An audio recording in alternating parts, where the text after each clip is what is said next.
தலைப்பு வேரோருடன் ஓர் உரையாடல். இன்று காலை ஒரு மரத்தின் வேரோடு பேசிக் கொண்டிருந்தேன். அது சொன்னது, நீ மேலே பார்ப்பதெல்லாம் என் கனவுகளின் காட்சி. நீ காணும் இலைகளெல்லாம் என் மூச்சின் விரிவு. நீ தொடும் பூக்களெல்லாம் என் நினைவுகளின் வடிவம்.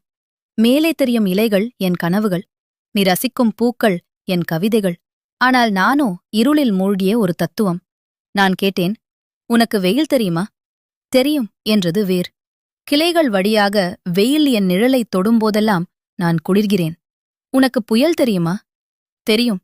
மேலே சருகுகள் உதிரும்போதெல்லாம் நான் இன்னும் ஆழம் பாய்கிறேன். உனக்கு வானம் தெரியுமா? தெரியும் என்றது வேர். இருட்டில் நான் பூமியை அணைத்துக் கொள்ளும் போதெல்லாம் வானம் என்னை அணைத்துக் கொள்கிறது. உனக்கு வேறு என்னவெல்லாம் தெரியும்? நான் கேட்டேன். சற்று நேரம் மௌனமாயிருந்த வேர் சொன்னது, நான் தேறியதெல்லாம் தண்ணீர். நான் கண்டதெல்லாம் களிமண். நான் தொட்டதெல்லாம் பாறைகள். ஆனால் இந்த இருளுக்குள்ளேயே ஏதோ ஒன்று என்னை வளர்க்கிறது.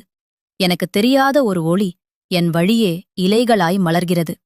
பல கோடி ஆண்டுகளாக மௌனம்தான் என் மொழி. இந்த மௌனத்தில்தான் காலத்தை வெல்லும் ஞானம் பிறக்கிறது.